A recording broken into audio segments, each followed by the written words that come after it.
Shalom à tous, que l'Éternel vous bénisse, que l'Éternel Dieu vous garde. Mettons ces quelques instants entre les mains de notre Seigneur, notre Dieu. Père très saint, nous te rendons grâce dans le précieux nom de Yeshua pour cet enseignement que tu vas nous donner aujourd'hui. Que ton nom soit béni, honoré lui toujours et partout. Nul n'est comme toi dans le ciel.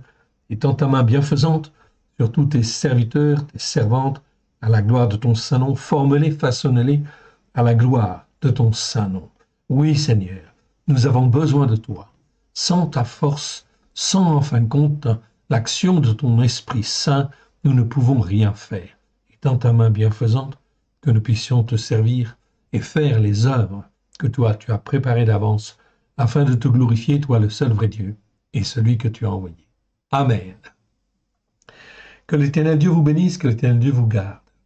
Donc, je vous rappelle que nous avons fait un certain nombre de vidéos sur le mot tzedaka, la justice par la foi, sur l'iniquité, avon, anomia en fait en grec, puis aven, injustice, et effectivement aussi en fait adikia, injustice en fait en grec. Nous avons parlé de jugement juste également, sans avoir fait d'enseignement sur le jugement. Voilà, c'est le thème que nous allons aborder en fait ici. C'est essentiellement le mot mishpat. Je rappelle que l'enseignement sur le mot mishpat ici est quelque chose d'extrêmement important, fondamental, et que cela ne concerne pas les débutants. Tout au moins, en fin de compte, dans l'enseignement ici, bon, ceci dit, s'ils écoutent, ils peuvent entendre, bien sûr, mais ils ne vont pas forcément tout comprendre, mais peu importe. L'essentiel, c'est que les uns et les autres, nous puissions avancer à la gloire de l'Éternel.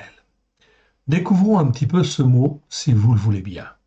Donc, ce sera toute une série de vidéos, assez importantes, puisqu'en fait, le mot existe de nombreuses, en fait, fois.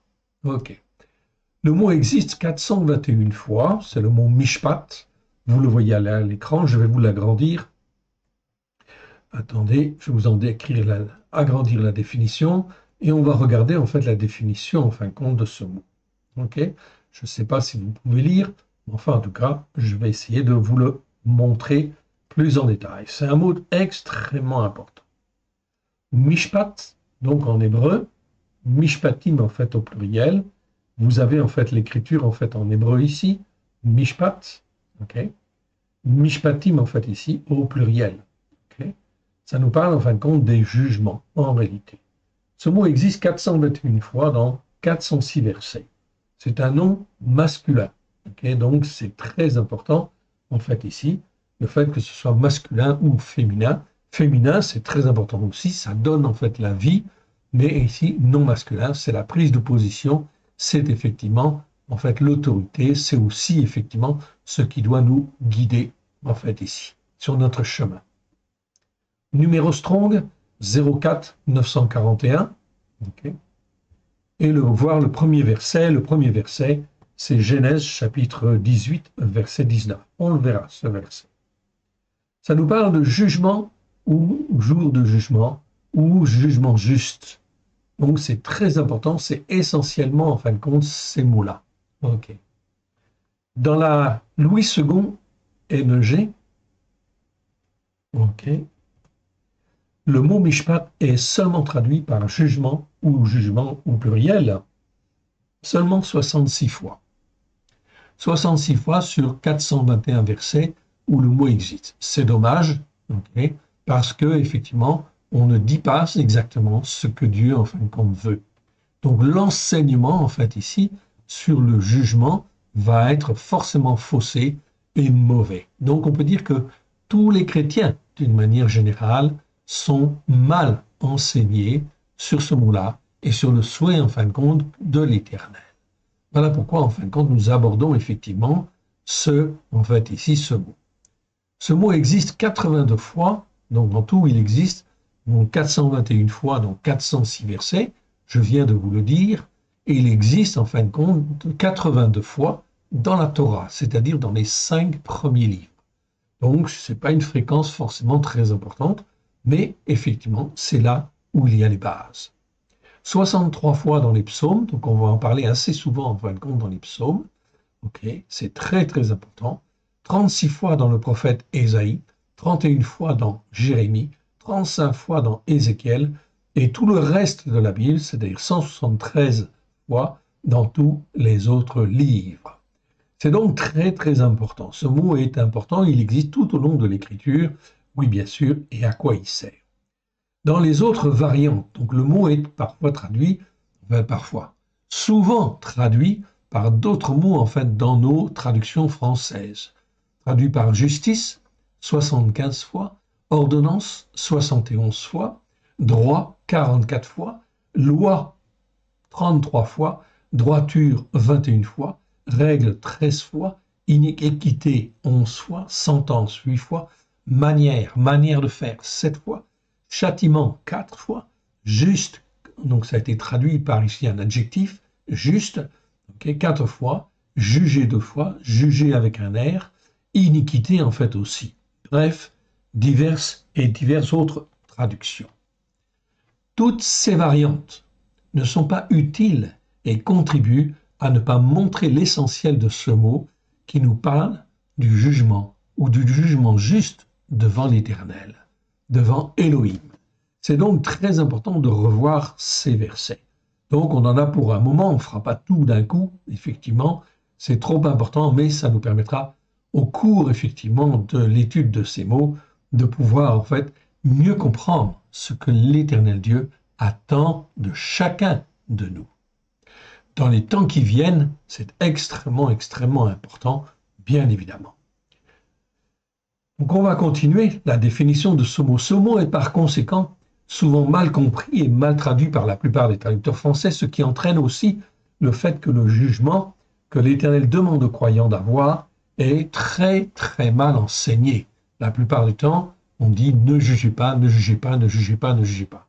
Le Seigneur dit ne jugez pas, en fait ici, avec vos critères. Ne jugez pas sans avoir été formé, en fait ici. Mais vous devez apprendre, en fait, à juger de ce qui est bien et de ce qui est mal. Car si vous ne jugez pas ce qui est bien et ce qui est mal, comment allez-vous séparer, en fait, les choses? En fait, la racine hébraïque initiale, je parle bien des racines hébraïques initiales et non pas des racines rabbiniques à 3 lettres. Donc je parle des racines hébraïques initiales, très anciennes. Même Shin. Ici, allie le signe de l'activité extérieure, c'est même, avec celui du mouvement relatif. Donc c'est une définition très théorique, évidemment. Ok, on n'en voit pas forcément la portée tout de suite. Tout ce qui se meut d'un mouvement contractile se retire en soi, se touche, se met en masse. En d'autres termes, la racine même Shin exprime toutes les choses palpables, compactes, ramassées, tout amas comme une récolte ou la moisson, tout ce qui se tire, s'extrait ou se retire. Ainsi, dans la langue hébraïque, l'Esprit Saint, en fin de compte, a effectivement, en fin de compte, mis en fait ici ces 2 lettres essentielles pour parler de tout ce qui est récolte, tout ce qui s'extrait, tout ce qui, etc. Tous ces mots-là commencent par même Shin. C'est donc quelque chose d'extraordinaire. Ici, la racine même Shin exprime en fait le jugement, c'est-à-dire ce qu'on retire des connaissances, des choses en fin de compte de ce monde, etc. Donc voilà pourquoi ça commence par même Shin. Exprime en fait ici le jugement qui représente tout ce qui nous fait sortir en fait ici du monde matériel pour devenir spirituel en vue de vraiment mieux servir Elohim comme il le veut. Donc on va essayer par cette définition de vous expliquer ce que c'est qu'en fait vraiment en fait un jugement devant l'Éternel ou un jugement juste. C'est donc extrêmement afin de servir en fait l'Éternel. Exprime le jugement qui représente tout ce qui se fait pour sortir, tout ce qui nous fait sortir du monde matériel pour devenir spirituel en vue de vraiment mieux servir Elohim comme il le veut. C'est donc très important ici quelque part. On va expliquer le mot mishpat, plus en détail. Le mot mishpat, vous l'avez là, je vous le montre.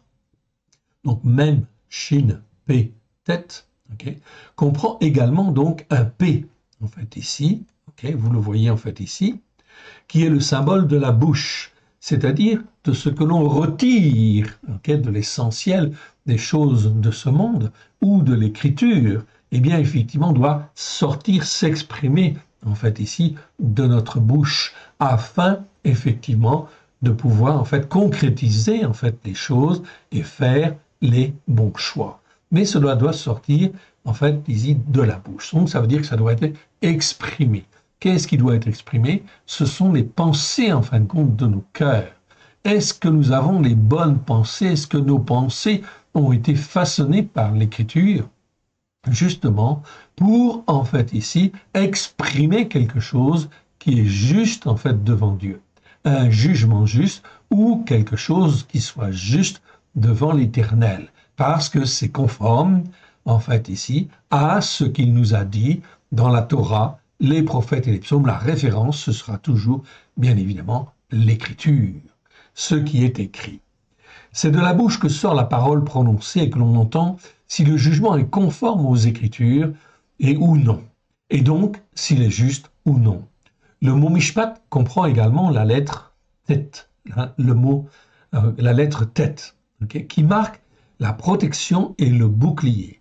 C'est-à-dire, c'est lorsque j'ai façonné mes pensées, façonné mon cœur, en fait ici, que je vais pouvoir exprimer en fait ici un jugement juste ou quelque chose qui est logique et bon en fin de compte devant l'Éternel, et parce que je l'exprime comme l'Éternel en fait le veut, eh bien dans ce cas-là, j'ai la protection, j'ai le bouclier. Lévitique 25, verset 18. C'est en effet parce que tu as dans ton cœur des jugements justes que l'Éternel veille sur toi et te protège. C'est extrêmement important de comprendre cela. Donc on voit la nécessité d'avoir ou d'apprendre en fait les jugements justes de l'Éternel. Traduire le mot mishpat par jugement, on peut dire, est donc une excellente traduction ou une bonne traduction, voire excellente. La meilleure en réalité, car c'est par l'acquisition d'un jugement juste que le croyant pourra se sortir du monde matériel dans lequel il vit pour devenir un serviteur de Christ à la gloire de Elohim le Père. Traduire ce mot par ordonnance, d'autres mots, ordonnance ou autre mot, est donc inutile et n'apporte rien.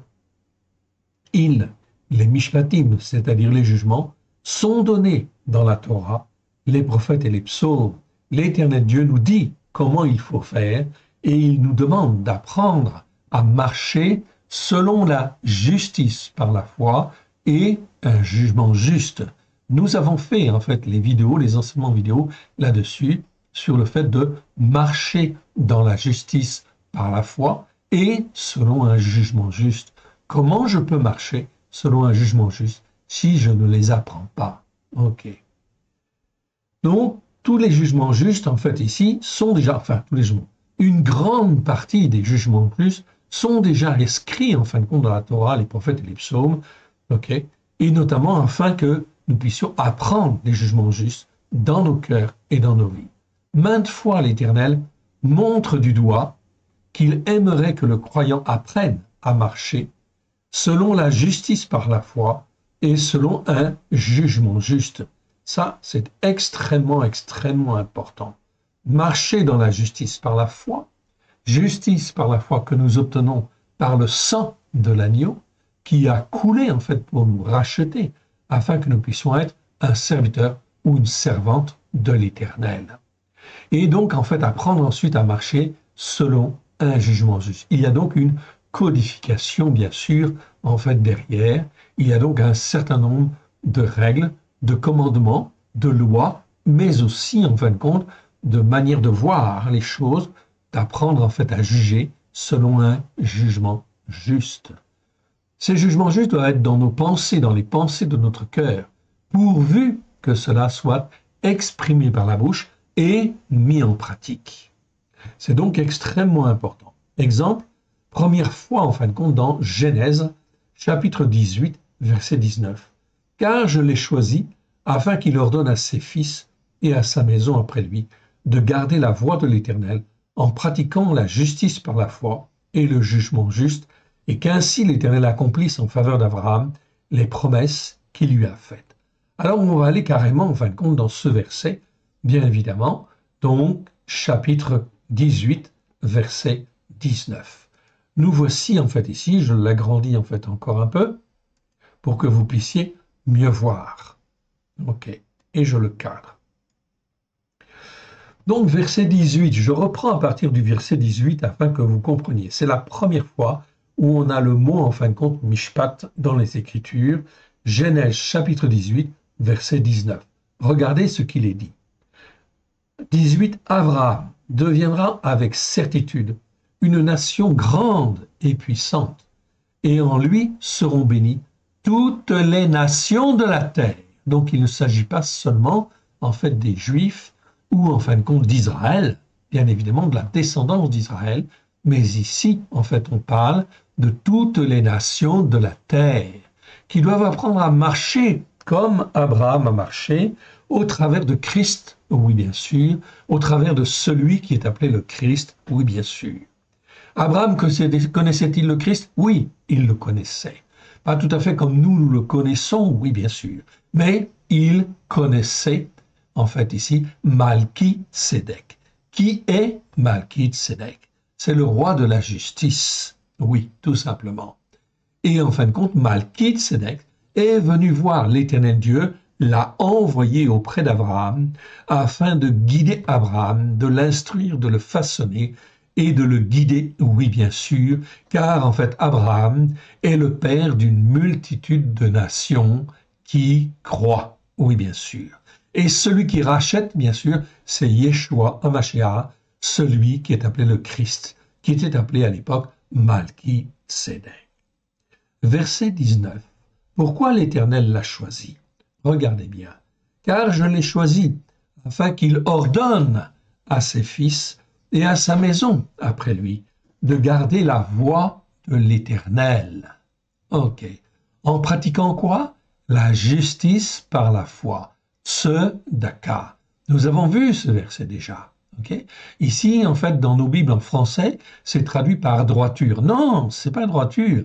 On parle de la tzedaka. La tzedaka, c'est la marche par la foi, en fait, ici. Donc la foi dans le Christ, oui, bien sûr, qui nous sauve, qui nous a rachetés, en fait, par le sang, en fait, ici, son sang qui a coulé. Donc, en pratiquant la justice par la foi et un jugement juste, donc ensuite, c'est traduit dans nos Bibles par justice. Non, ce n'est pas le mot tzedek, en fait, ici. C'est le mot mishpat. Okay? Mishpat que je vous ai montré, en fait, tout à l'heure. Je vous le montre, en fait, ici, encore une fois, afin que vous puissiez bien voir. C'est bien ici le mot mishpat que l'on a, et non pas le mot tzedek. Donc, mishpat, c'est un jugement juste. Donc, l'Éternel Dieu rachète Abraham. Okay?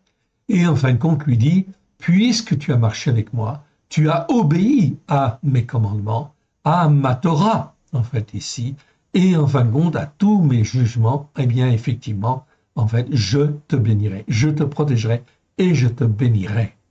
Donc, en fait, ici, Abraham les connaissait. Comment connaissait-il la Torah? Mon frère, ma sœur, la Torah n'était pas écrite encore puisqu'elle est écrite avec Moshe. Dieu la donne en fait à Moshe parce que, en fin de compte, les enfants d'Israël l'ont perdu. Mais au temps d'Abraham, oui, bien sûr, Abraham connaissait la Torah. Comment la connaissait-il? Par transmission, en fait, orale. Depuis, en fait, Noé, depuis Noach. Et effectivement, si vous regardez la généalogie, si vous regardez la chronologie, en fin de compte, de la vie des patriarches, eh bien, vous vous apercevez, en fait, ici, que, en fait, Abraham a connu Noé, bien évidemment, et il a été enseigné par tous les patriarches depuis, effectivement, en fait, ici, Noé. Vous pourrez le vérifier dans les chronologies, en fin de compte, que nous mettons dans, en fin de compte, nos parachiotes. Vous les avez, en fin de compte, déjà. Elles sont disponibles. Vous avez pu les consulter, évidemment. Donc, Abraham, il connaît, bien sûr, la Torah. Il connaît la Torah, bien sûr. Il connaît, en fin de compte, les lois de Dieu, les règles de Dieu, les commandements de Dieu et tous les jugements justes. Et il sait, en fait, aussi ce que ça veut dire marcher par la foi, dans la justice par la foi, la preuve. Donc ici, ok, Abraham a été choisi, car je l'ai choisi, afin qu'il ordonne à ses fils et à sa maison après lui de garder la voie de l'Éternel en pratiquant la justice par la foi et un jugement juste, et qu'ainsi l'Éternel accomplisse en faveur d'Abraham les promesses qu'il lui a faites. Donc on voit bien, ici il y a une condition à l'accomplissement des promesses, c'est effectivement, c'est d'apprendre à marcher selon un jugement juste, ok, et dans la justice par la foi. Donc c'est très très très important en fin de compte cela. Voilà donc en fait ici la première fois où on trouve en fait le mot mishpat. Voyons donc en fait ici la deuxième fois où se trouve en fait ce mot-là. Ok, c'est un petit peu plus loin dans le chapitre 18 toujours avec Abraham. Ok, les trois hommes qui ont visité en fait Abraham. Ok, eh bien effectivement s'en vont. Ok, mais en fin de compte ils s'en vont vers Sodome. Verset 22, les hommes s'éloignèrent et allèrent vers Sédoma, c'est-à-dire la cité de Sodome. Donc c'est Sodome en réalité, ok. En hébreu, il y a une petite variante d'écriture, Sédoma, parce que c'est là où en fin de compte est généré en fin de compte ici. Toute chose, ça pourrait être le bien, mais ça peut être le mal en fait aussi. Et le mal en fait est généré à Sédoma. Mais avant, c'est pour ça que ça se termine par en fait ici AH en réalité. En hébreu, je cite. Voilà pourquoi il y a cette petite variante dans l'écriture du mot Sédom, de la ville de Sédom. Mais Abraham se tint encore en présence de l'Éternel. Et Abraham s'approcha et dit, feras-tu périr le juste avec le méchant? Bien sûr qu'Abraham pensait en fait à Lot, son neveu, qui était là-bas et toute sa famille. Peut-être y a-t-il 50 justes au milieu de la ville. Les feras-tu périr ainsi aussi? Ne pardonneras-tu pas à la ville à cause de ces 50 justes qui sont au milieu d'elle? Verset 25. Faire mourir le juste. Ici, c'est bien le mot de sadique, pas de problème. Avec le méchant. Méchant, c'est rachat, c'est bon. En sorte qu'il en soit du juste comme du méchant. Donc Abraham connaît l'Éternel. Bien évidemment, il connaît l'Éternel et il parle en fait ici d'une manière très claire, en fait ici. S'il y a des justes dans cette ville, vont-ils aussi mourir? Alors en fait ici, il dit faire mourir le juste avec le méchant, en sorte qu'il en soit du juste comme du méchant. Loin de toi cette manière d'agir, loin de toi.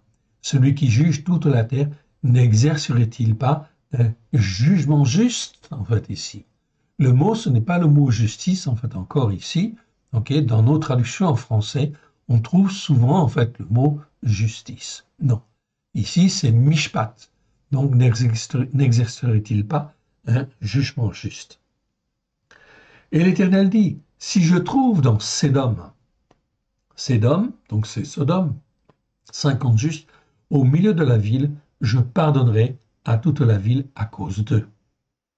Donc voilà que l'Éternel répond d'une manière très très claire, en fait à Abraham, qui connaît très très bien en fin de compte l'Éternel, qui sait comment en fait il fonctionne et qui en fin de compte écoute en fait ici les jugements justes de l'Éternel pour les mettre en pratique.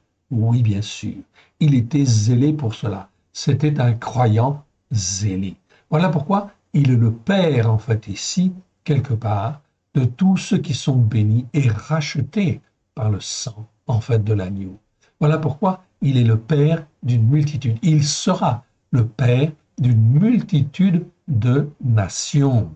Donc il ne faut pas oublier en fin de compte cela. C'est un modèle pour nous. Voilà pourquoi nous devons apprendre à marcher comme Abraham a marché, avec grâce et vérité, au travers de Yeshua Mashiach, celui qui est appelé le Christ, évidemment.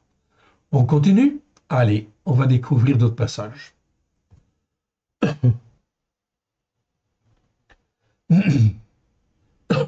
On arrive dans Genèse 40 et on est au verset 13. 13, mais on va reprendre à partir du verset 12. Là, c'est Joseph, qui se trouve être en prison, emprisonné. Et là, en fin de compte, il y a deux en fait serviteurs, de Pharaon qui sont là. Et il va répondre, en fait, ici, à les chansons et en fin de compte à, comment dire, à l'échanson et au serviteur, en fin de compte, celui qui sert le vin. Okay, au chef des panetiers, pardon. À l'échanson et au chef des panetiers. Je vous laisse lire, en fin de compte, le passage, vous le connaissez déjà. Mais il va répondre, en fait, ici. Okay, le chef des chansons, je reprends à partir du verset 9, raconta son songe à Yosef et lui dit, « Dans mon songe, voici, il y avait un sceptre devant moi. Ce sceptre avait 3 sarments. Quand il eut poussé, sa fleur se développa et ses grappes donnèrent des raisins mûrs. La coupe de Pharaon était dans ma main. Je pris les raisins, je les pressai dans la coupe de Pharaon et je mis la coupe dans la main de Pharaon. » Donc, il prend en fin de compte les raisins qui sont là, okay, il presse et en fin de compte, il fait du vin, en fait ici, ou du jus de raisin, tout simplement, et il le donne à Pharaon. C'était le travail qu'il faisait en fait avant. Verset 12. Yosef lui dit, « En voici l'explication. Les 3 sarments sont 3 jours. Encore 3 jours et Pharaon relèvera ta tête et te rétablira dans ta charge. Tu mettras la coupe dans la main de Pharaon selon le jugement juste qui avait été établi lorsque tu étais son échanson. » Ici, okay, c'est pas traduit comme ça dans nos Bibles. C'est traduit en fin de compte comme tu en avais l'habitude, en fait, ici. Okay, mais en réalité, ici, on a le mot mishpat. Donc le mot mishpat veut dire, en fait, ici, selon le jugement qui était établi, en fait, avant, okay, et qui faisait que toi, tu étais, en fait, ici, l'échanson du roi.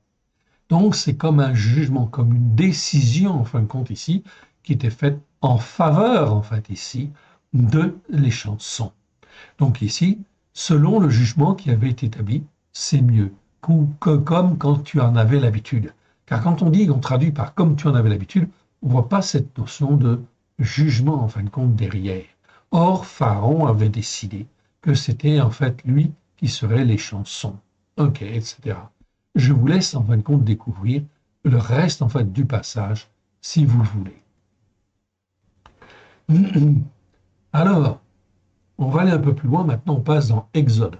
Exode chapitre 15, donc vous voyez que le mot jugement n'est pas très fréquent dans la Genèse, non. Il l'est en fin de compte dans, en fait ici, donc, ouais, dans Exode, il l'est beaucoup plus, oui bien sûr, je crois une 30aine de fois si ma mémoire est bonne. Ok. Moshe, en fin de compte, verset 22. Okay, on est aux eaux de Mara, en fait, ici. Moshe, verset 22, fit partir Israël de la mer Rouge. Ils prirent la direction du désert de Chour, et après 3 journées de marche dans le désert, ils ne trouvèrent point d'eau. Ils arrivèrent à Marata, mais ils ne purent boire l'eau de Mara, parce qu'elle était amère. C'est pourquoi ce lieu fut appelé Mara. Donc le lieu s'appelle Mara, ou en fin de compte une variante de ce mot, c'est Marata. Je ne rentre pas dans le détail ici, en hébreu c'est écrit comme ça. Ok, ce n'est pas en fait le moment de parler en fin de compte sur en fait ces variantes en fait ici de nom, en fait ici sur les lieux. Mais c'est pareil, c'est le même lieu. Verset 24. Le peuple murmura contre Moshe en disant « Que boirons-nous » Moshe cria à l'Éternel, et l'Éternel lui indiqua un bois qu'il jeta dans l'eau. Et l'eau devint douce. Ce fut là que l'Éternel donna au peuple des lois et des jugements. Ce fut là qu'il le mit à l'épreuve. Ici, en fin de compte, le mot utilisé en hébreu, c'est le mot mishpat, en réalité. Donc, comme vous le voyez, en fin de compte, là, apparaître à l'écran, c'est le mot mishpat. Et le mishpat, eh bien, c'est quoi? C'est des jugements. Ça ne veut pas dire, en fait, ordonnance. Dans le mot ordonnance, vous avez nullement, en fait, la notion, effectivement, de jugement. Donc, le fait de traduire le mot mishpat par, en fait, ici, ordonnance, ça ne sert, en fait, strictement à rien, puisqu'il y a, en fin de compte, des mots pour parler de la Torah. Torah, c'est la Torah. Pour parler de mot loi, c'est le mot rok, rukim au pluriel. Pour parler, en fait, de règles, c'est ruka ou rukot au pluriel. Et en fin de compte, ordonnance, ça n'a aucun lieu d'être en réalité. L'Éternel donna ici des jugements ou des jugements justes pour que les hommes et les femmes puissent apprendre à marcher selon un jugement juste devant l'Éternel. C'est donc extrêmement important parce que c'est l'apprentissage de l'obéissance et de la soumission.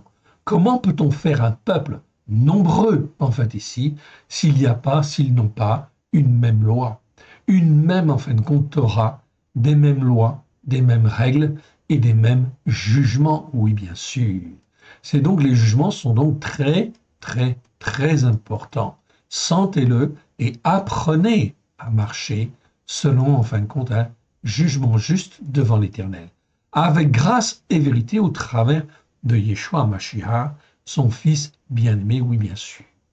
Donc là, on voit que l'Éternel donna aux Sodomara, donc des lois et des jugements justes, en fait, ici, ou des jugements. Ce fut là qu'il le mit à l'épreuve. Donc l'Éternel commence, en fait, donc à éprouver, en fait, ici, son peuple. Bien sûr, ce n'était pas la loi écrite encore. La loi écrite, elle sera donnée au mont Sinaï. Mais déjà, il y avait déjà un certain nombre de lois et de jugements qui ont été donnés à Moshe et que Moshe, en fin de compte, a transmis, bien sûr, aux sacrificateurs, bien évidemment, afin qu'ils apprennent à juger, en fait, le peuple et à apprendre au peuple les jugements justes. Verset 26. Il dit: si tu écoutes attentivement la voix de l'Éternel, ton Elohim, si tu fais ce qui est droit à ses yeux, si tu prêtes l'oreille avec minutie à ses commandements, si tu observes parfaitement toutes ses lois, je ne te frapperai d'aucune maladie violente dont j'ai frappé les Égyptiens, car je suis l'Éternel qui te guérit.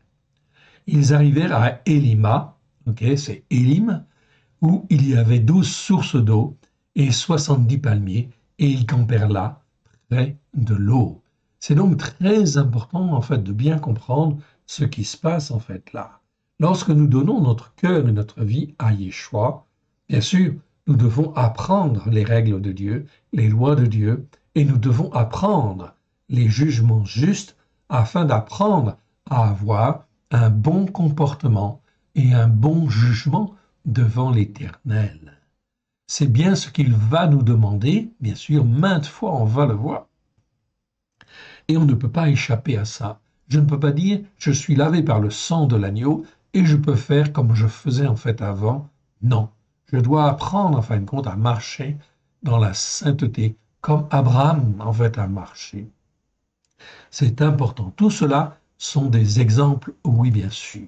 Ok. On va aller un petit peu plus loin. Et on arrive en fait maintenant, dans un petit peu plus loin, on arrive en fait maintenant donc dans Exode chapitre 21.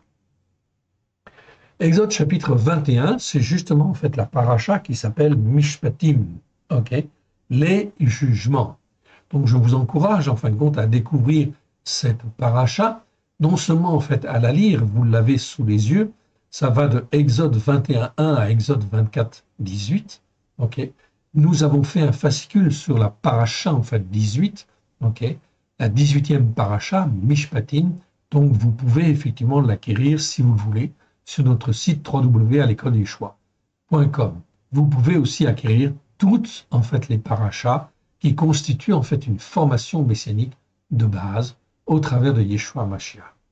Voyez ce que l'Éternel Dieu dit ici dans Exode chapitre 21. Voici les jugements, en fait ici. Dans les traductions françaises, le mot mishpat ici est traduit en fin de compte par loi. Comme vous le voyez là, en réalité. Non, ce n'est pas le mot loi. Le mot loi, c'est roc principalement. Ruka éventuellement. Donc il y a d'autres mots pour dire loi. Donc ici, le mot mishpat que vous voyez là, ça veut dire jugement. Jugement ou jugement juste. Voici les jugements ou voici les jugements justes que tu établiras devant leur face. Voilà ce que l'Éternel Dieu dit, en fait, ici, à Moshe.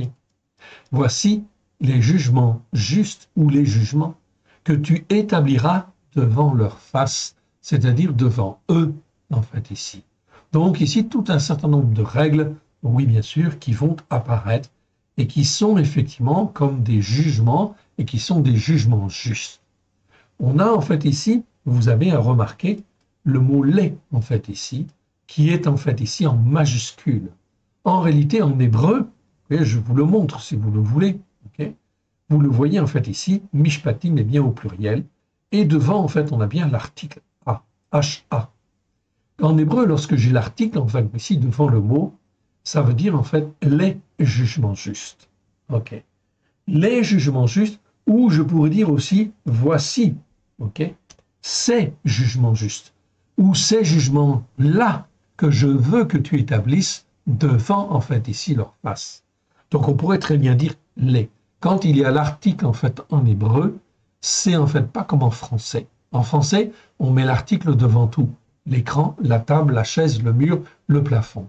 En hébreu, non, on ne le met jamais. On ne met l'article que quand c'est, comment dire, presque démonstratif. C'est ces jugements-là, en fait, ici. Ou ces lois-là, en fait, ici. Donc, ici, l'Éternel Dieu insiste, voici les jugements, en fait, ici. OK? Ou ces jugements-là que tu établiras devant leur face. Et il prend en fait donc des exemples, on ne va pas tous les voir, hein, mais vous pouvez les lire, bien sûr, et les comprendre. Et comprendre en fait l'esprit en fait aussi de ces versets, afin effectivement d'avoir un jugement juste dans d'autres domaines en fait aussi. Si tu achètes un esclave hébreu, il servira 6 années, mais la 7e année, il sortira libre sans rien payer. Et s'il est entré seul, il sortira seul. S'il avait une femme, sa femme sortira avec lui. Si c'est son maître qui lui a donné là une femme, et qu'il en ait eu des fils et des filles, la femme et les enfants seront à son maître, et il sortira seul. Et si l'esclave dit « J'aime mon maître, ma femme et mes enfants, parce qu'il a été bien traité, je ne veux pas sortir libre », alors son maître le conduira devant Ah Elohim, le seul Dieu unique et vrai, et le fera approcher de la porte et du poteau, et son maître lui percera l'oreille avec un poinçon, et l'esclave sera pour toujours à son service. Donc s'il avait bien été traité, après, il appartient en fait au maître, oui bien sûr, et il appartient à Israël. C'est donc très très important. Le principe, il faut comprendre, le principe en fin de compte de ces lois, c'est extrêmement important et fondamental pour être dans un jugement juste. Tout ce qui me fait penser autrement, en fait, ici, ou qui veuille changer ou améliorer, en fin de compte, ces lois-là, c'est effectivement, en fait, ici, des enseignements d'hommes, des enseignements, en fait, selon des doctrines fausses, en fait, ici, qui viennent interférer et qui ne peuvent pas être justes devant Dieu. On peut dire que les jugements de Dieu sont justes, et ils sont effectivement justes. Alors, je ne dois pas avoir de réticence, en fait, ici, à les mettre en pratique. Je peux mettre du temps pour les comprendre et les mettre en pratique. Oui, ça peut se comprendre, mais en réalité, les jugements de l'Éternel sont tous justes. Regardez en fin de compte ensuite. Ok. Si en fait l'esclave dit j'aime mon maître, etc., il veut rester. Ok.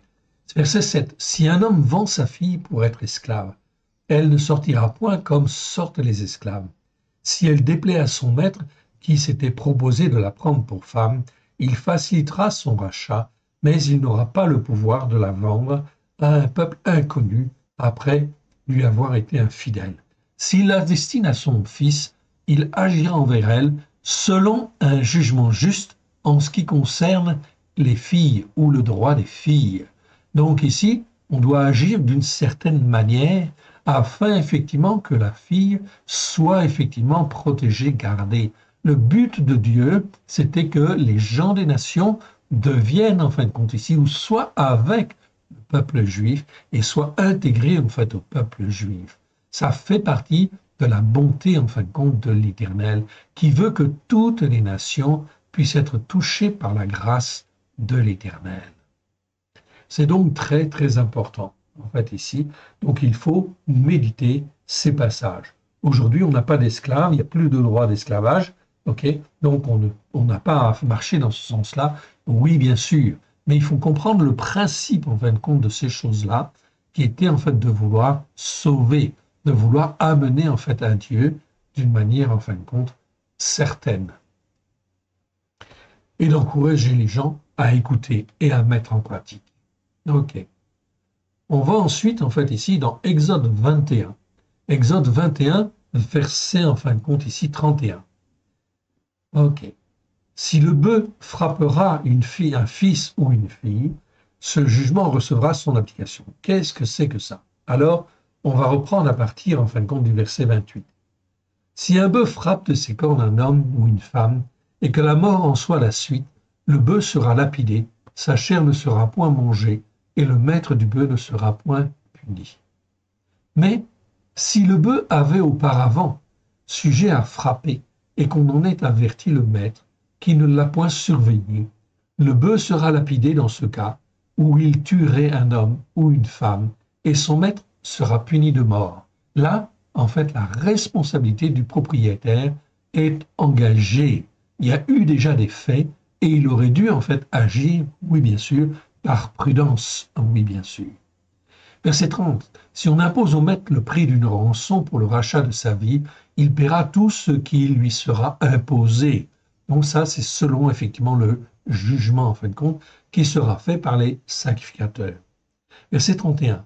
Lorsque le bœuf frappera un fils ou une fille, ce jugement recevra son application. Donc ici, on voit pas, c'est pas le mot loi. Ici, c'est ce jugement. Ça veut dire que dans la pratique, on doit mettre en place un certain nombre de choses qui soient justes devant l'Éternel. Donc mettre un système juridique quelque part ou un système qui soit en fait et qui permette de sortir en fait les uns et les autres des différends que les uns et les autres peuvent avoir. Mais si le bœuf frappe un esclave, homme ou femme, on donnera 30 shekels d'argent au maître de l'esclave et le bœuf sera lapidé. Donc vous voyez, il y avait donc un certain nombre de règles avec en fait compte ici des nuances. Ok. Donc attention en fin de compte à ce que l'on fait. Le tout c'est d'être agréable en fait à l'Éternel. Oui bien sûr. Ok. Exode 23, verset 6. Tu ne déformeras point le jugement de l'indigent. L'indigent ou le pauvre. Mais ici, c'est plutôt un veillon, donc c'est plutôt l'indigent. Okay, c'est-à-dire quelqu'un qui est plus pauvre que pauvre, si on peut dire. Tu ne déformeras point le jugement de l'indigent dans un procès. Tu ne prononceras point de sentence de mensonge. Tu ne feras point mourir l'innocent et le juste, car je n'absoudrai point le coupable. Tu ne recevras point de présent, car les présents aveuglent ceux qui ont les yeux ouverts et corrompent, aveuglent ceux qui ont les yeux ouverts et corrompent les paroles des justes. Tu ne primeras point l'étranger, vous savez ce qu'éprouve l'étranger, car vous avez été étranger dans le pays de Misraïm. Ici, on parle des étrangers des guerres, donc des étrangers qui ne sont pas idolâtres et qui ne sont pas, en fin de compte, donc idolâtres comme des Nérars, et effectivement, qui ne sont pas hostiles comme des Zours, oui, bien sûr. Là, on parle de l'étranger qui n'est pas hostile, qui n'est pas idolâtre, qui peut vivre en fait avec toi, etc. Donc, tu ne l'opprimeras pas, et en fait, car, en fait, ici, vous avez été étranger dans le pays de Misraïm.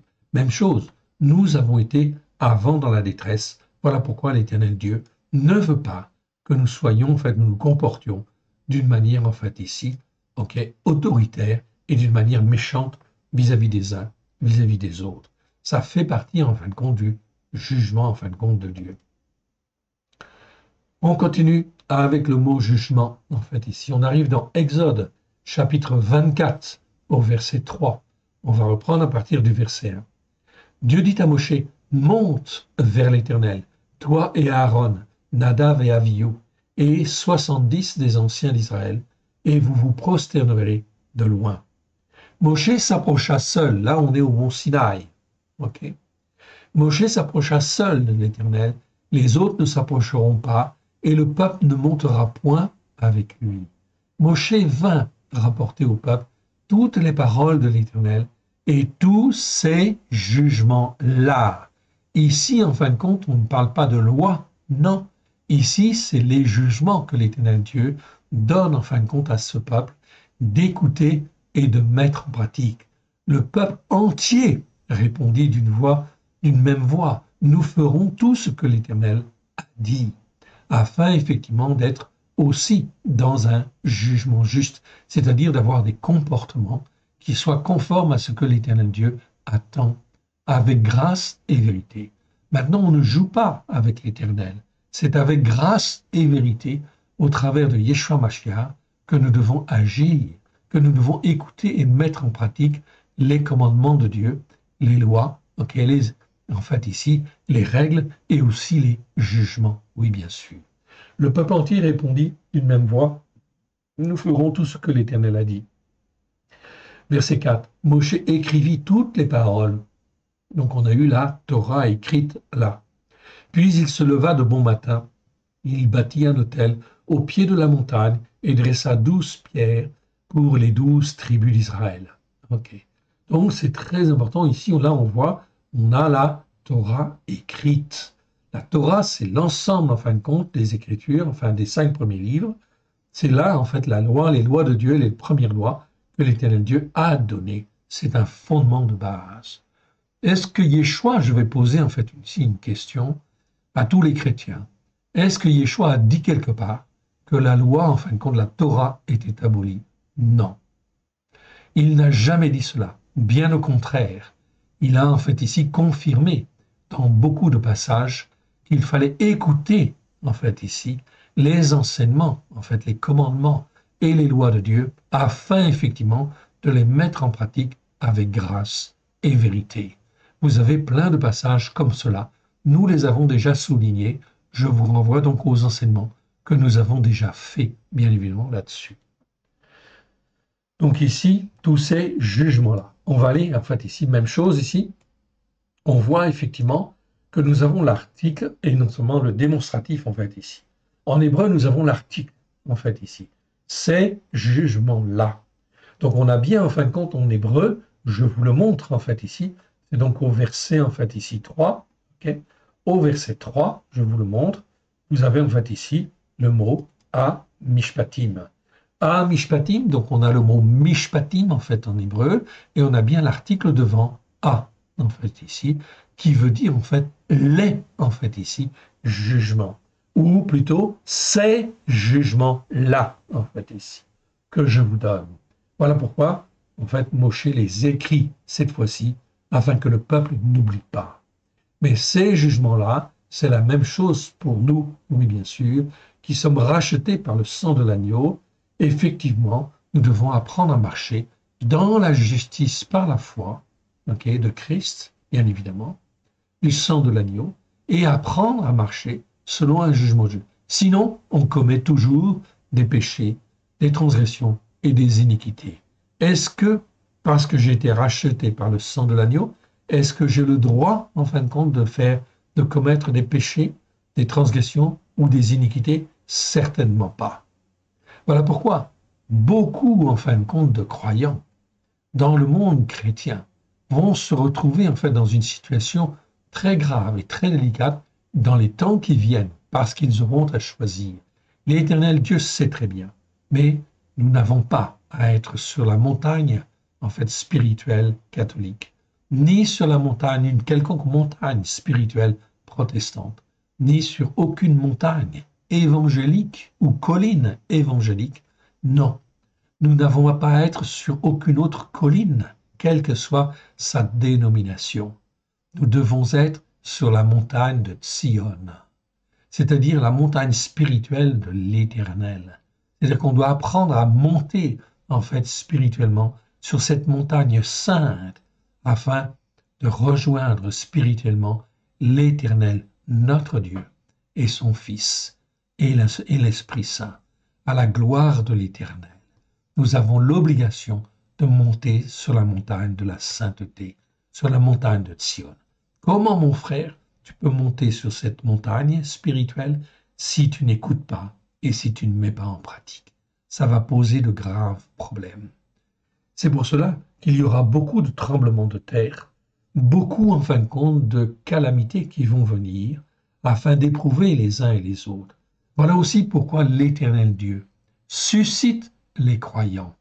Vous qui m'écoutez, qui êtes sur les racines hébraïques de la foi, l'Éternel Dieu vous appelle chacun de vous, afin que vous puissiez vous fortifier et que vous puissiez témoigner autour de vous de la vérité, en fin de compte, de la Torah, des prophètes et des psaumes, au travers de Yeshua Mashiach, son fils bien-aimé.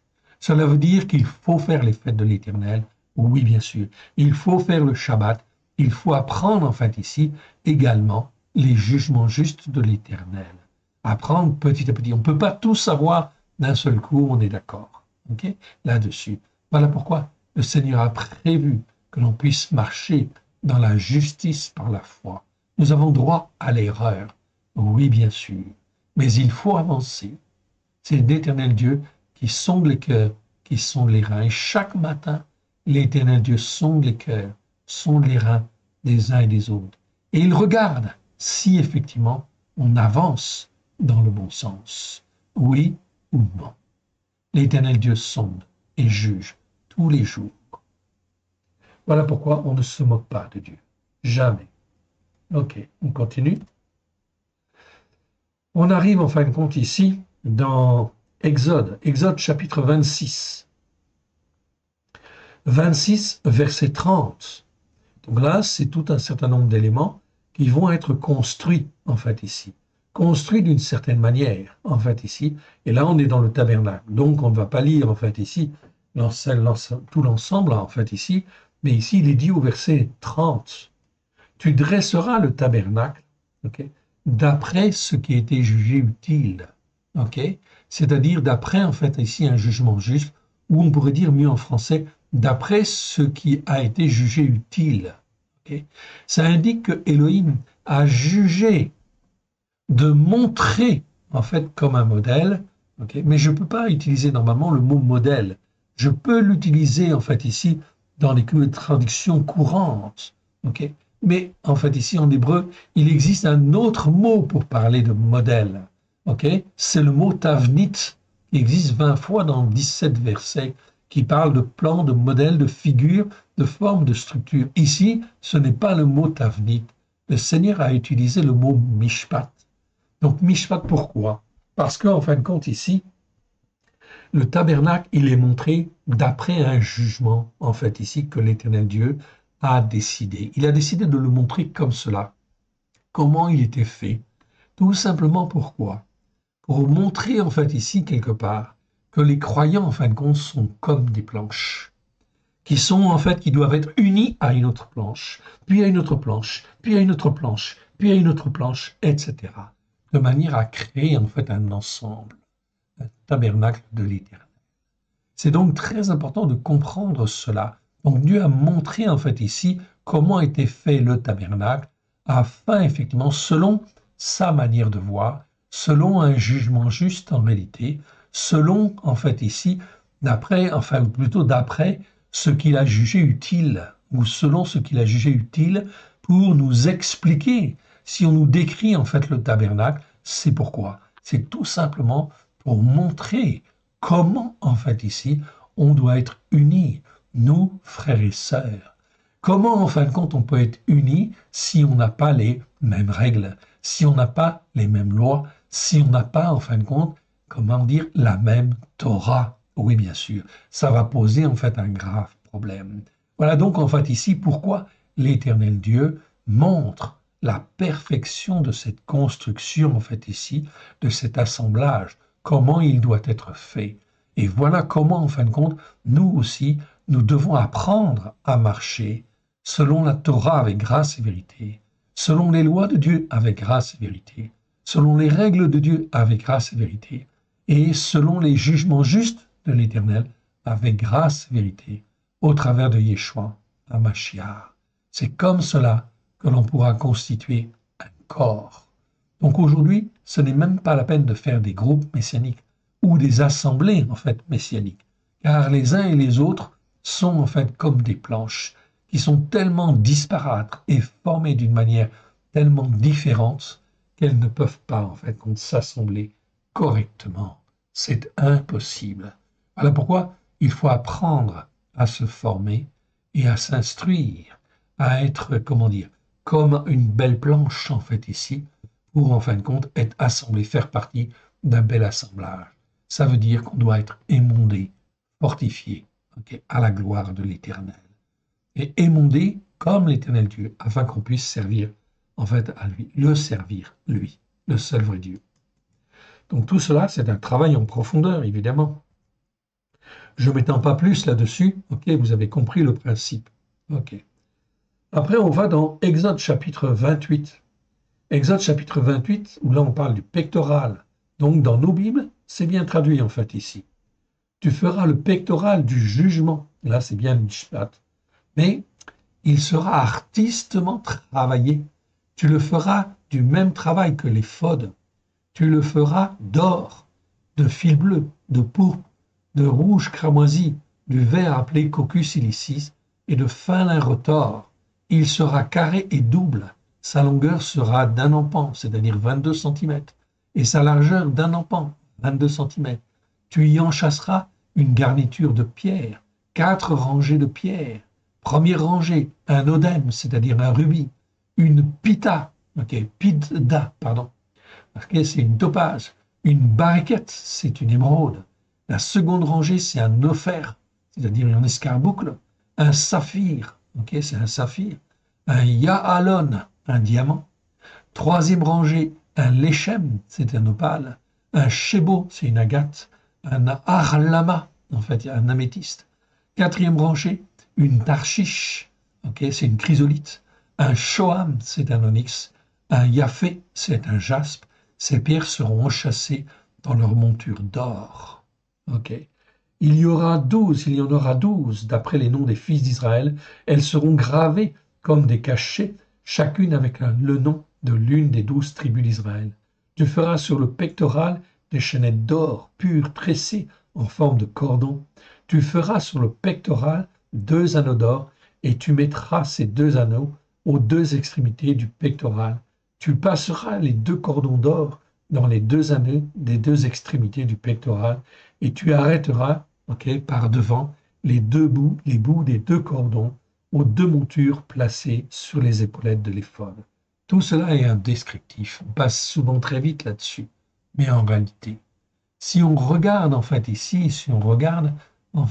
la minutie, c'est vraiment artistement travaillé et glorieusement travaillé en fait ici, oui bien sûr. Et en fait ici, c'est le pectoral du jugement. C'est-à-dire que l'Éternel Dieu, qu'au travers du jugement, il va former, façonner, en fait ici, son peuple d'une manière, en fin de compte, magnifique, s'il écoute et s'il met en pratique. S'il écoute et s'il met en pratique, chacune des tribus est ici, en fait ici, comme un rubis, un trésor quelque part, une pierre précieuse. L'Éternel Dieu montre au travers de cela combien, en fin de compte, ici, nous qui sommes rachetés par le sang de l'agneau, nous sommes comme une pierre précieuse que l'Éternel Dieu veut enchâsser ici dans, un ouvrage. Ici, c'est un pectoral, ici, d'une manière magnifique, ici. Parce que l'Éternel Dieu, avec ses jugements, il nous forme, il nous façonne, il nous instruit, il nous fait grandir. Voilà pourquoi ici on parle du pectoral du jugement. Ça a une signification spirituelle extraordinaire. Et cela montre combien nous sommes précieux ici. Chacun de nous qui avons donné notre cœur et notre vie à Yeshua, nous sommes précieux aux yeux de Dieu comme une pierre précieuse. Voilà pourquoi il veut au travers des jugements nous façonner, nous instruire, nous former. Et voilà donc pourquoi le jugement est quelque chose d'extrêmement positif quelque part devant l'Éternel. Ça nous apprend ce qui est bien et ce qui est mal, et ça nous apprend en fin de compte à être avec Dieu dans son ouvrage. Je n'insiste pas plus dessus, vous pouvez lire aussi un peu plus si vous voulez là-dessus dans le chapitre. On va un petit peu plus loin, on va dans Exode chapitre 28, verset 29. Exode 28, verset 29. Lorsque Aaron entrera dans le lieu de la sainteté, il portera sur son cœur. Il portera, où ça? Sur son cœur. Les noms des fils d'Israël gravés sur le pectoral du jugement. Donc ici, on voit une image avec ici un pectoral et on voit les pierres, bien sûr, en fait, ici. C'est un exemple. L'image n'est pas forcément tout à fait juste, tout à fait exacte, peu importe, mais on en voit le principe. Donc le pectoral du jugement. Ici, le mot jugement, c'est mishpat, oui, bien sûr, et en fait, ici, vous avez du qui est en majuscule. Ça veut dire qu'en hébreu, on a l'article devant. Cela veut dire que ça avait extrêmement beaucoup d'importance devant l'Éternel. C'est de venir, en fin de compte, avec le pectoral du jugement, où se trouvent les 12 tribus d'Israël, parce qu'elles sont, en fin de compte, dans un jugement juste devant l'Éternel.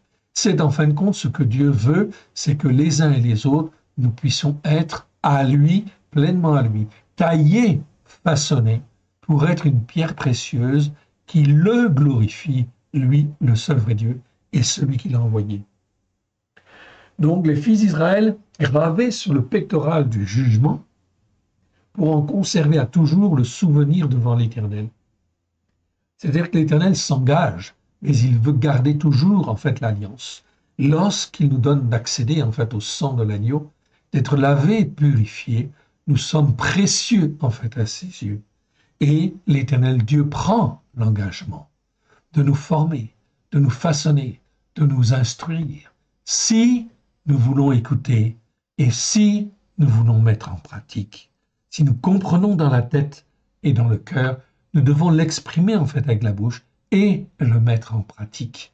Oui, bien sûr, afin de glorifier l'Éternel et dire, Père très saint, j'ai compris, me voici Seigneur, ton serviteur, ta servante, écoute. Tu joindras au pectoral du jugement l'Urim et le Thummim. Ils seront sur le cœur d'Aaron lorsqu'il se présentera devant l'Éternel. Ainsi Aaron portera constamment sur son cœur le jugement des fils d'Israël lorsqu'il se présentera devant l'Éternel. Donc ce qui voulait dire que tout cela, en fin de compte, venait, était présenté devant l'Éternel, et l'Éternel Dieu devait se rappeler, en fait ici, toutes les tribus, et les hommes et les femmes qui faisaient partie de ces tribus, afin de s'en occuper.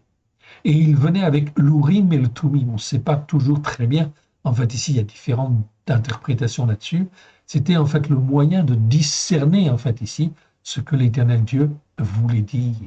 Aujourd'hui, en fin de compte, nous n'avons plus besoin de l'Urim et le Thummim, si je puis dire quelque part, puisqu'effectivement, nous pouvons, en fin de compte, grâce à l'Esprit de Dieu, si nous avons reçu l'Esprit de Dieu, si nous avons donné notre cœur et notre vie à Yeshua, et si nous avons reçu l'Esprit de Dieu, nous avons en fait la possibilité de parler directement à l'Éternel Dieu, notre Père, ou à son Fils bien-aimé.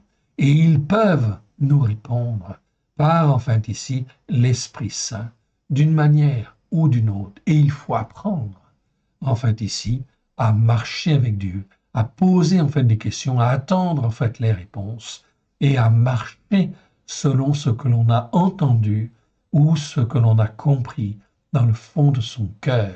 Si du moins nous sommes nés de nouveau, si du moins nous avons reçu l'Esprit en fait de Dieu. Si je n'ai pas reçu l'Esprit de Dieu, regardez ce que Christ fait. Il va imposer les mains et en fin de compte, afin que les uns et les autres puissent recevoir l'Esprit de Dieu, l'Esprit de la sainteté. Mais cet Esprit-là, en fait ici, il vient pour nous aider, pour nous former, pour nous façonner, pour nous faire rentrer dans l'alliance que Dieu fit avec Abraham. Il nous rachète par le sang de l'agneau afin que nous puissions être un même cœur, une même âme, un même esprit, avec Christ Yeshua, avec le Père, avec Abraham, avec Yitzhak, Jacob, et aussi en fait Moshe, David et les autres, oui bien sûr, qui sont des grands témoins devant l'Éternel. Donc ici, on a effectivement le pectoral du jugement. Donc le mot jugement, en fin de compte, existe. Je reviens en fin de compte ici, voilà, plusieurs fois en fait ici. Donc on a le pectoral du jugement au verset 29, on l'a au verset 30 en fait ici, et on a également le mot jugement en fin de compte ici, au verset 30. Aaron portera constamment sur son cœur le jugement des fils d'Israël lorsqu'il se présentera devant l'Éternel. Parce que le jugement, en fait, ici, c'est quoi? Il se présente avec le jugement devant l'Éternel. Car, en fait, l'Éternel a jugé, a dit, en fin de compte, que les 12 tribus étaient son peuple. Donc, il va tout faire pour les ramener à lui, si du moins il veut l'écouter et mettre en pratique. C'est toujours, en fait, la même problématique. Est-ce qu'ils veulent écouter et est-ce qu'ils vont mettre en pratique? S'ils écoutent et qu'ils mettent en pratique ce qu'ils ont entendu de la part de l'Esprit de Dieu, alors qu'ils l'expriment de la bouche, et qu'ils le mettent en pratique. Ça, c'est extrêmement important et fondamental, bien évidemment, pour montrer à Dieu que l'on a compris, que l'on a écouté. On continue? Allez, on continue un petit peu et on va aller dans Lévitique. Lévitique chapitre 5. 5, on parle là des offrandes, en fait, ici. À partir du verset 10. Il fera de l'autre oiseau un sacrifice d'élévation d'après le jugement établi. C'est ainsi que le sacrificateur fera l'expiation du péché qui lui a fait manquer le but. Elle sera pardonnée. On va peut-être reprendre à partir, en fin de compte, du verset 6.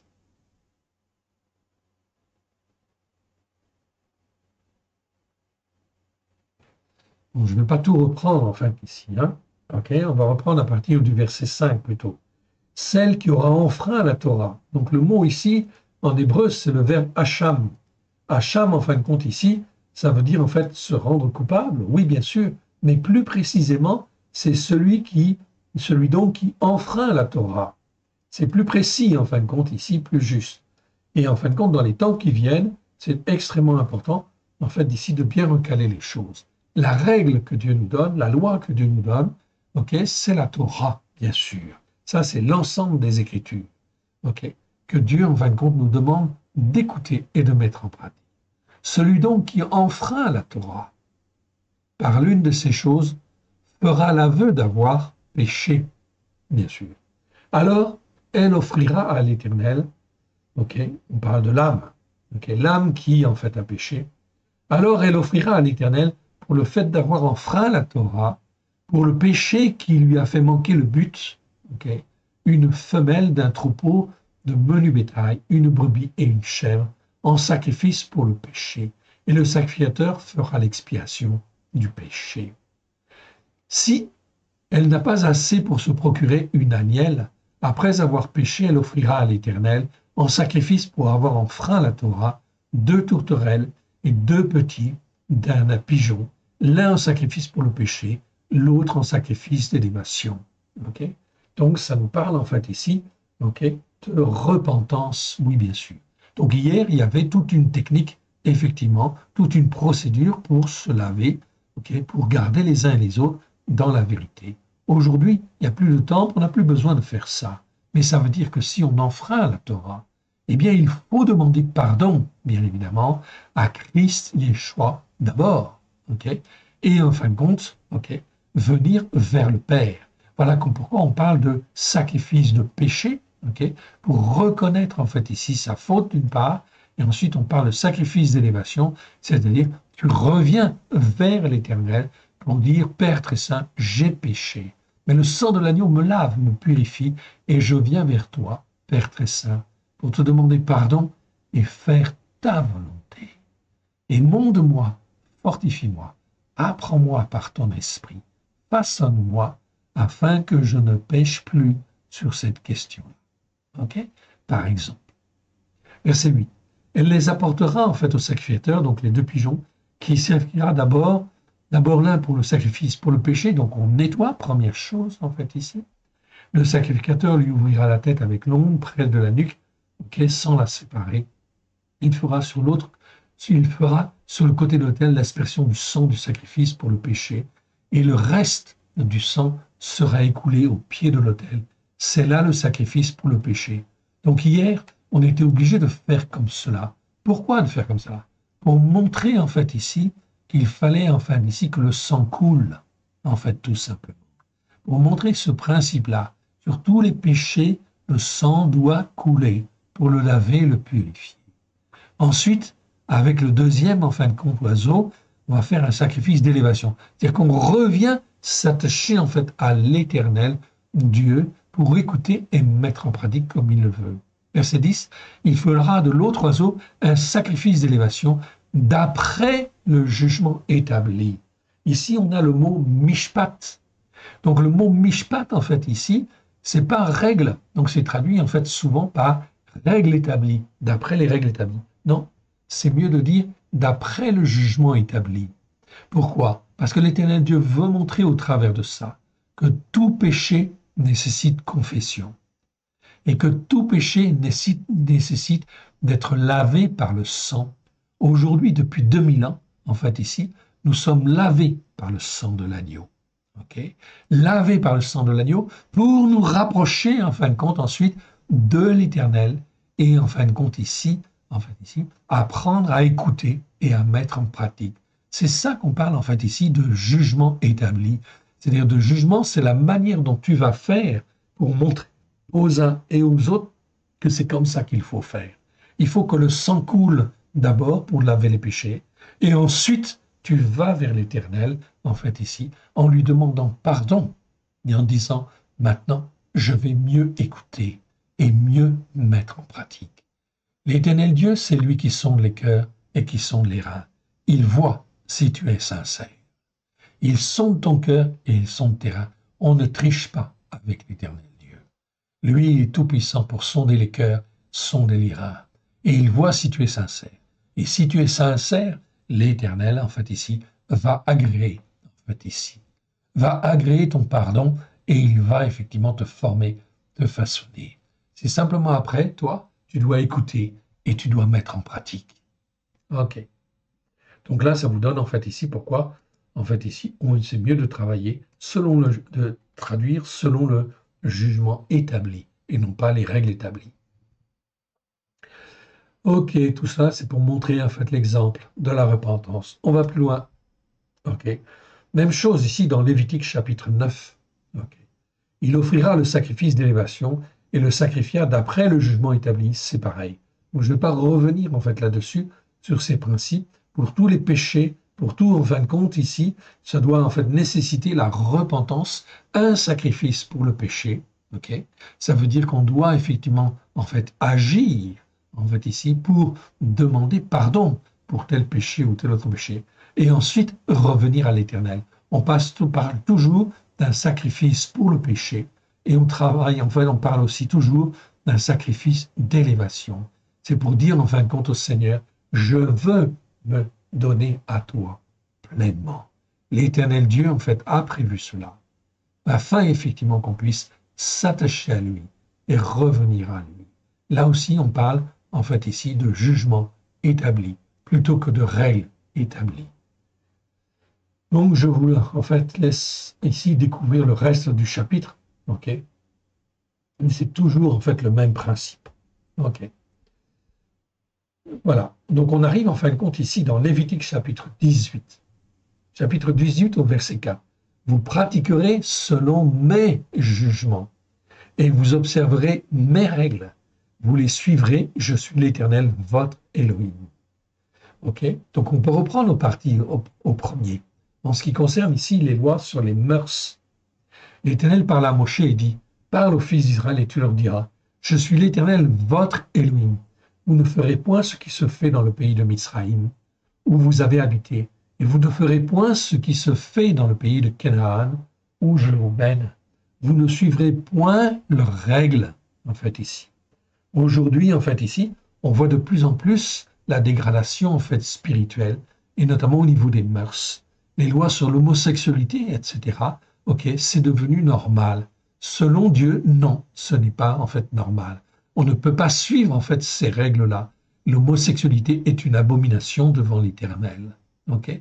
Donc ça, c'est effectivement ce qui est écrit, et il faut le garder, il faut le dire, et il faut effectivement, en fait, faire attention à ne pas tomber là-dedans. Verset 4. Vous pratiquerez selon mes jugements et vous observerez mes règles. Ici, donc, jugement, c'est bien en fait mishpat ici, mes jugements ou mes jugements justes, ça d'accord? Et vous observerez mes règles. Règle ici, c'est ruka. Ruka, Rukot au pluriel. Okay, vous les suivrez, je suis l'Éternel, votre Dieu. Verset en fin de compte 5, l'Éternel répète ici, vous observerez mes règles et mes jugements. Le descendant d'Adam qui les mettra en pratique vivra heureux. Je suis l'Éternel. On voit donc bien en fait ici donc l'intérêt d'écouter les jugements justes de l'Éternel. Est-ce que parce que je suis racheté par le sang de l'agneau, je peux me permettre certains péchés, certaines transgressions? Non. Il faudrait mieux que je les connaisse. Ok, afin effectivement de ne pas tomber en fait dedans. C'est donc en fait très important. Voilà pourquoi je ne peux que vous encourager, frères et sœurs, à découvrir ces choses-là et à faire attention. Oui, bien sûr. On ne peut pas tout savoir en fait du premier coup, je suis d'accord, et on est tous d'accord là-dessus. Mais il faut écouter et suivre l'Esprit de Dieu qui nous forme et qui nous façonne. On continue, on arrive, Lévitique 18, verset 26. Vous observerez donc mes règles et mes jugements. On retrouve en fait encore les deux. Ici, en fait, le mot jugement, ok, le mot mishpat, en fait, ici, ok, je vous le remontre. Ok. Ici, le mot mishpat, que je vois en fin de compte là, est traduit en fait comment? Par ordonnance. Non, ce n'est pas ordonnance. Ordonnance, c'est comme des règles, c'est comme des commandements. L'Éternel dit non, dit en fait ici, vous respecterez ma Torah, les enseignements de ma Torah, vous respecterez mes lois, mes règles, mes commandements, mes jugements justes. Okay. Dieu le dit, on n'a pas besoin ici des ordonnances, c'est-à-dire d'un autre mot, en fait ici, qui ne veut rien dire. L'Éternel Dieu, en fin de compte, nous apprend en fait ici des jugements justes, afin que l'on apprenne à juger et à être formé selon, en fait ici, les jugements justes de l'Éternel, afin de pouvoir tenir ferme dans les temps qui viennent, face à l'ennemi, face à la corruption, en fin de compte, qui va venir. Vous observerez donc mes règles et mes jugements. Vous ne commettrez aucune de ces abominations, ni l'indigène qui vit chez toi, ni l'étranger qui séjourne au milieu de vous. C'est donc très important, c'est comme cela que l'on sanctifie, en fin de compte, un pays, oui, bien sûr. Ok, selon la parole de Dieu. Je dis bien, selon la parole de Dieu. Il faut savoir de quel bord nous sommes, en fait, ici. Ok, on continue. Allez, et on va maintenant dans Lévitique 19. Ok, 19, verset 15. Je lis ici, tu ne commettras point d'iniquité, empreinte d'hypocrisie et de duplicité. Ça, on avait vu le mot, on a fait les vidéos là-dessus, sur le mot, en fin de compte, Havel, en fait, ici. Ok. C'est pas simplement de l'iniquité tout court. Ok. Havel, qui existe 20 fois dans 18 versets, ça nous parle d'iniquité empreinte d'hypocrisie et de duplicité. Tu ne commettras point d'iniquité empreinte d'hypocrisie et de duplicité dans tes jugements, en fait, ici. Donc là, on parle bien, en fin de compte, de jugement. Mishpat. Tu ne favoriseras point la personne du faible et tu ne montreras pas de partialité envers la personne du grand. Donc pas de favoritisme en fait ici, okay, tout simplement. Mais tu jugeras le prochain que tu connais selon en fait la justice. Le prochain en fait ici, c'est pas le prochain tout court, c'est le prochain que tu connais. C'est le mot amit qui existe 12 fois en fait ici, et c'est le prochain que tu connais. Hein? Donc, c'est-à-dire tu sais en fin de compte qui il est. Okay? Donc, s'il est pauvre, tu ne dois pas spécialement le favoriser. Non. Okay? Si en fin de compte, ça ne veut pas dire qu'il ne faut pas lui donner. Non, je n'ai pas dit ça. Mais dans un jugement, tu ne dois pas en fait le favoriser. Et en fin de compte, tu ne dois pas en fait montrer de la personnalité vis-à-vis d'un grand en fait également. Mais tu jugeras le prochain, okay, que tu connais, selon la justice. Là, on trouve le mot de tzedek. Donc, tzedek, en fin de compte, ici, c'est bien le mot justice. Ici, c'est bien traduit.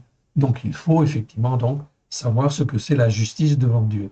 Et la justice, c'est toujours en référence à la Torah, aux prophètes et aux psaumes. Sinon, quelle loi dans le monde va te permettre d'être juste devant Dieu? Toutes les lois qui sont chez les nations, en fait, ici, sont aussi en partie, je dis bien en partie, inspirées, en fin de compte, ici, des lois de Dieu? Oui, bien sûr. C'est pour ça que dans le monde civilisé, il y a des choses qui se font, en fin de compte, ici, okay, qui sont très bien et qui sont bonnes, qui correspondent à des jugements justes. On est bien d'accord, oui, parce que l'Éternel l'a permis, à cause, effectivement, de l'avancée, en fin de compte, de la connaissance de sa parole.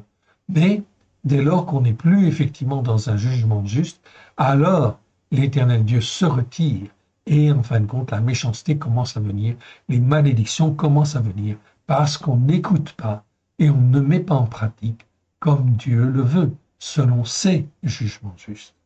Amen. C'est l'Éternel Dieu qui juge, c'est lui qui est le maître de la terre et le maître du ciel. Voilà pourquoi il vaut mieux se référer en fin de compte à la Torah, aux prophètes et aux psaumes comme une loi principale, bien évidemment. On continue un peu? Allez. Et on arrive en fin de compte dans Lévitique. Lévitique chapitre 35.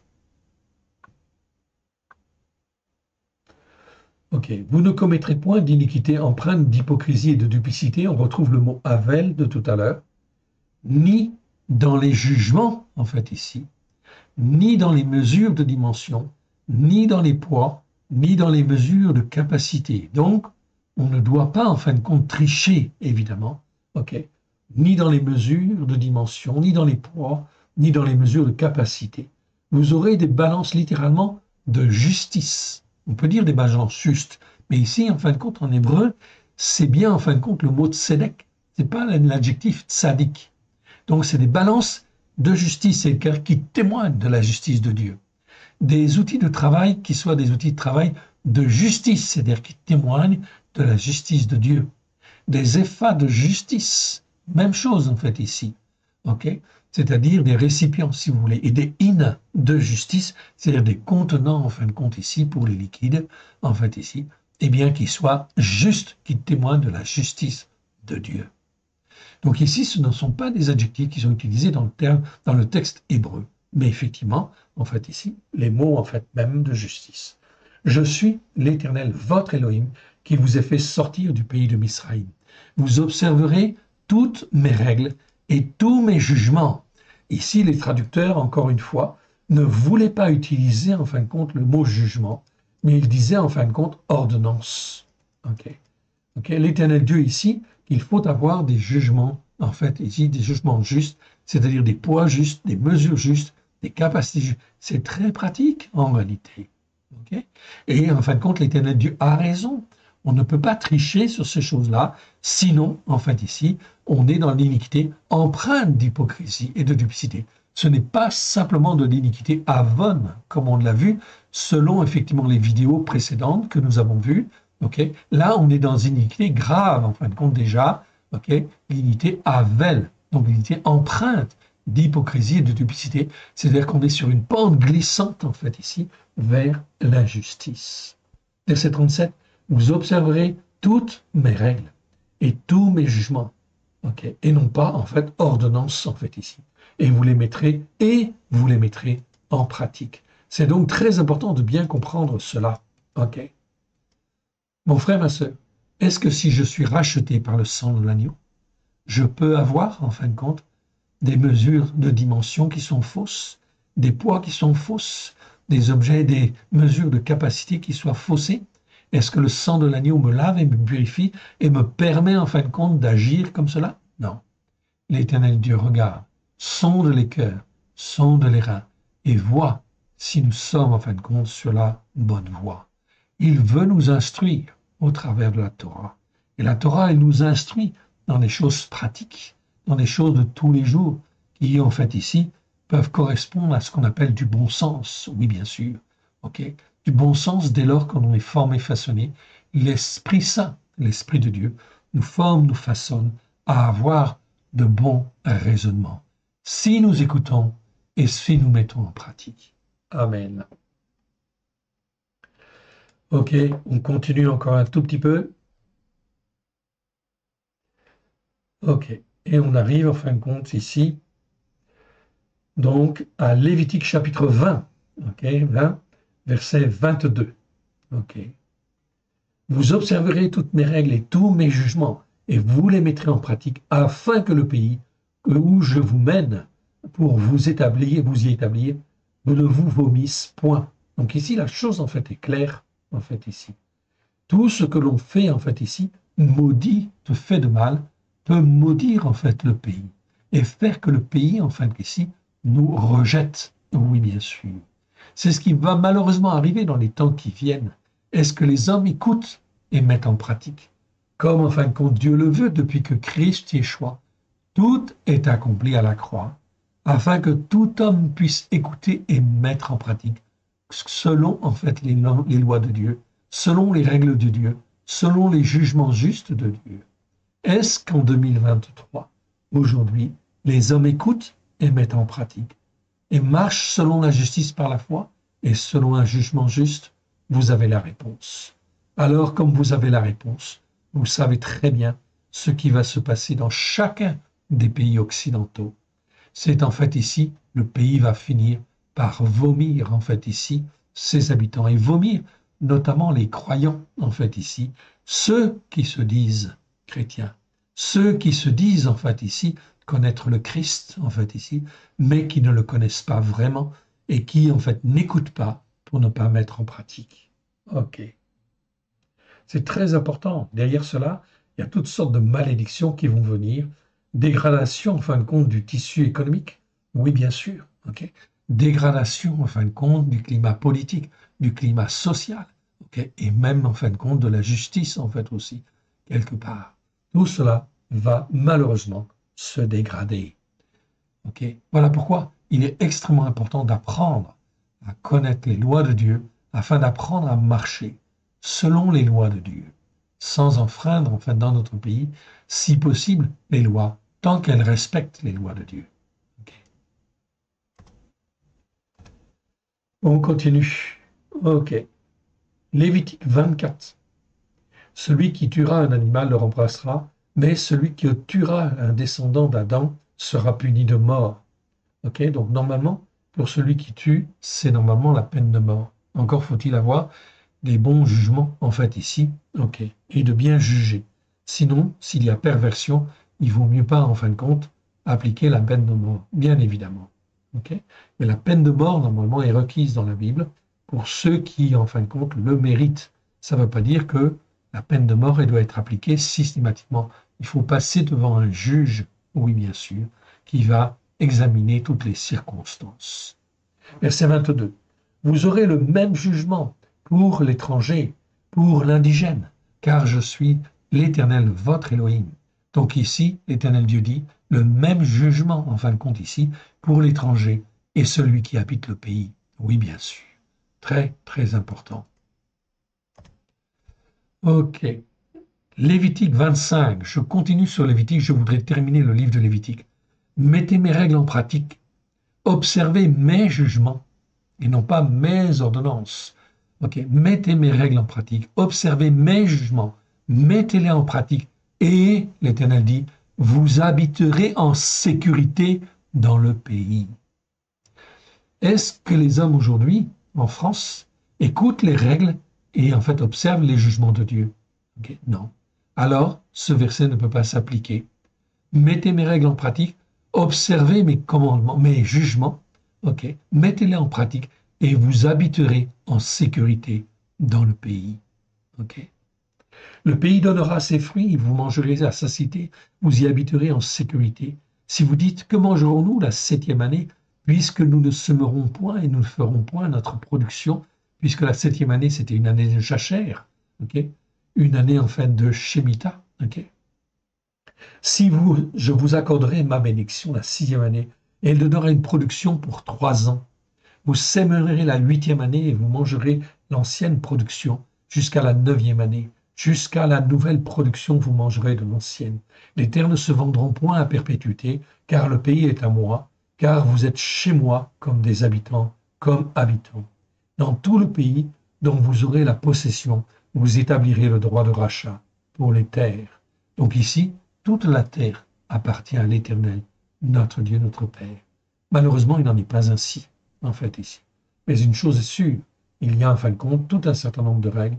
Tout ce que nous pouvons écouter et mettre en pratique, il faut le faire, bien évidemment. On continue. On arrive dans Lévitique 26. Lévitique 26, verset 14. Mais si vous ne m'écoutez point et ne mettez point en pratique tous ces commandements, si vous méprisez mes règles, ici c'est pas mes lois, c'est le mot ruka, rukot au pluriel, et si votre âme en horreur mes jugements, en sorte que vous ne pratiquiez point tous mes commandements et que vous rompiez mon alliance, voici alors ce que je vous ferai. J'enverrai sur vous la ruine, la maladie infectieuse, la fièvre ardente, qui rendront vos yeux languissants, votre âme souffrante, et vous sèmerez en vain vos semences. Vos ennemis les dévoreront, je tournerai ma face contre vous, et vous serez battus devant vos ennemis. Ceux qui vous haïssent domineront sur vous, et vous fuirez sans que l'on vous poursuive. Si malgré cela vous ne m'écoutez pas, je vous châtierai 7 fois plus pour vos péchés. Je briserai l'orgueil de votre force. Okay.